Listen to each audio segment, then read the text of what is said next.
Today I'm going to be going over the best NVIDIA control panel settings for gaming to get the best performance in 2025. Now this is going to work for every single game. You are going to boost your FPS, and whether you are on NVIDIA or not, you can still take something from this video. Yes, a lot of these settings can be translated and mirrored to AMD Radeon settings or whatever GPU control panel you have. So if this helps, drop a like, subscribe, all that good stuff, and let's get straight into it. So first of all, we need to locate our NVIDIA control panel. Now to do that, you can simply right click your desktop and it will probably be here. If not, you can type it in. I've just spelled it wrong, but yeah, you can type it in like this, NVIDIA control panel. And if it still isn't here, but you definitely have an NVIDIA GPU, what you want to do is go into the Microsoft Store and you can download it from there. So to make it very clear, I'm going to show this in the fastest way possible and give you guys just all the best settings without taking too much of your time. So starting off within the 3D settings right here, you want to go to adjust image settings with preview, and just to be safe, we're going to go to use my preference emphasizing and drag this all the way down. It should either be in the middle by default, or maybe you've got on quality, which is crazy, but drag it down to performance and press apply. Once you have done that, you can go back to use the advanced 3D image settings. Make sure you do this, by the way, and then press apply and then press take me there. Now it should take you into this manage 3D settings tab. What we want to do is essentially copy all these settings, but it isn't that simple. There will be some that are very, user specific. It depends on your hardware. So I do have some very in-depth videos on this, but to put it simply, first of all, image scaling, turn this off. You don't need it. And if you do need it, or you think you need it, you probably don't need it, because if you want the best performance and you're trying to scale your image to get a higher resolution, using a lower resolution will give you the best performance. And as we are technically not here to improve your game quality, yeah, have this on off. Ambient inclusion off. These are like some of the must-haves, right? Have these on off. Ambient inclusion, anisotropic filtering, I always said that wrong. Anti-aliasing, all of the anti-aliasing ones, have them off. Background application max refresh rate, have that turned off. CUDA GPUs, have that on all if you have this option. CUDA sysmem fallback policy, driver default, this is the safest option. DSR factors off. Low latency mode, now this is a very, very important one. Per tests, a lot of people find that you do want this turned on, but you don't want it turned on or set to ultra. I worded that quite complicated. You don't want it set to ultra, basically. You want to have it just set to on. Now, you can try this. It may be different per system, but generally speaking, having this on ultra actually does the opposite and will actually induce input lag, at least compared to the on option. I guess if you compare it to the off option, yeah, it will still help, but not as much as the on option, which, sounds counterintuitive. It isn't. You will have an option in game called NVIDIA low reflex or reflex low latency mode. In game, you want to set that to on plus boost. Ideally, have it on plus boost. And that paired with this on and not having this on ultra is going to be the best for reducing latency. Hopefully that makes sense. Now moving on, max frame rate off. You don't want to cap your frame rate at any point here. You can do that in game if you need to. Multi-frame sampled AA off. These are very, they're nuanced features. They're things that, you don't need for the best performance. If you want the best performance, you don't turn these on. This is for like the best quality. A lot of these are best quality settings and not best performance settings. That's why we are disabling most of them here. OpenGL GDI compatibility, have it on auto. OpenGL rendering GPU, set this to your GPU. So it may be on auto select. This isn't like a make or break, but you're better off just selecting your GPU to be safe. Power management mode. Of course, we don't want any power saving features on because they will limit our performance. So have this on prefer maximum performance, which, it's in the title, it's in the name. Preferred refresh rate, of course, highest available. You don't want to have this application controlled because it may try and lower your refresh rate. Increase your input delay because, of course, if you have a lower refresh rate, everything is moving at a slower rate, which in turn will affect your physical response time. Shader cache, a lot of people will say have this on like one of the highest options, like which isn't unlimited, so like 100 gigabytes. But, for the most part, you're going to be safe on unlimited. You won't really have a problem with this. If you feel you have a problem with this, which you, again, probably won't be able to tell, and honestly,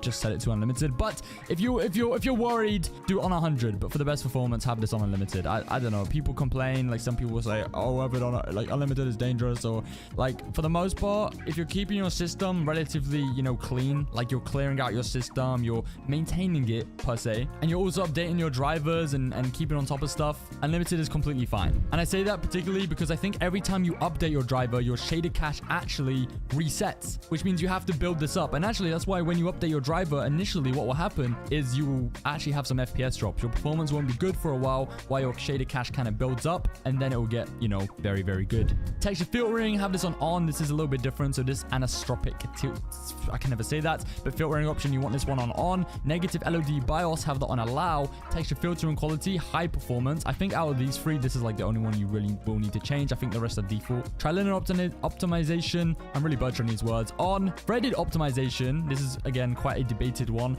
Have this on auto. For the most part, your game is going to decide what it's doing here. It's going to decide how this is going to work, and it's going to be different for every system. So if you have a low-end GPU, you actually may be better having this one off. But of course, you can, you know, just test it. You can enable it per game or enable it on your system entirely. If you are, you know, focused on gaming primarily and you mainly just play video games on your system, you can see which works better for you. I know that's really annoying to hear, but that's primarily why I keep mine on auto. But I think in terms of like Fortnite, I have this turned on, like it is enabled. So do with that as you will. Triple buffering, turn off. Vertical sync off 100%. You don't want that on unless you have like a system where you're just about scraping 60 FPS, and you may need it in that case. I've made a whole video on this. It's too much to discuss in this video, but I made a whole video about, you know, G-Sync versus V-Sync versus FreeSync, and if you're interested, check that out after this one. All right, virtual reality pre-rendered frames, have this on 1, this on off. Vulkan OpenGL preset. These are all like, I think these are all related to virtual reality, as it you know clearly says, and they're probably not useful for you whatsoever. So yeah,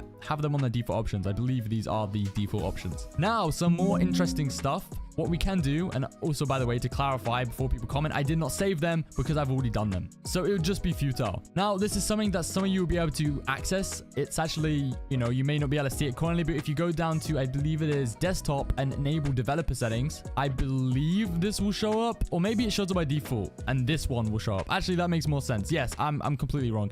This here will show up, but actually I don't know if everyone has this. Nonetheless, what you want to do is X settings, have this set to your GPU, and developer, we may as well go down to there now because I'm on the topic of it. You'll have this extra little tab after enabling this, and just have it on allow access to GPU performance counters to all users. All right, now going back up to display, kind of went off track a little bit there. Change resolution, have this on your refresh rate to its highest refresh rate, so whatever the highest option is, of course, and have this set on the native resolution. So for most of you, that'd be 1920 by 1080. Scroll down, a lot of people don't do this, and it's not mentioned in most videos, but very important. You want to use the NVIDIA color settings and just copy what I've got here. So desktop color depth highest, and output dynamic range on full. I think by default this is on limited, so have it set to full and not limited. Adjust desktop color settings. This is completely optional. This is what I use. I think these are really good, but I also have a full video on this if you want to watch it. This is not going to change your FPS, for example, by any means. Going down now, skipping a few because these don't really do anything for us. Adjust desktop size and position. For the most part, you want to have this scaling mode on no scaling, at least if you are not using a stretch resolution, and most of you will not be. Perform scaling if you can on your display. If you only got GPU, you probably have an outdated monitor, and it's going to give you a little bit more input lag compared to performing scaling on your display. So if you can, upgrade your monitor, and if you know, it's not a big deal. One of my second monitor, for example, if I click into here, only has GPU, but I don't use it for gaming, so I'm good. I don't know why I tried to relate, but yeah, for the most part, display, you want to have this on display. It will help a ton. And why not, while I'm here, I'll show you this. Pointless because it's default. And maybe I've changed something here, but ideally I would avoid it. You don't ever want to be using any of these like super resolution or high dynamic range settings, because they're going to cause performance issues. I think actually all of these will cause some kind of latency to your display, which is not recommended. But I don't know if I've mentioned this already. I feel like I did, but I have a full video on monitor settings as well. I've literally got a video on everything, guys, so go and check those out. But that is everything for your NVIDIA control panel. This is the most optimized your NVIDIA control panel could ever be, and I'm talking like they never update this thing. So for like the next year, you're set.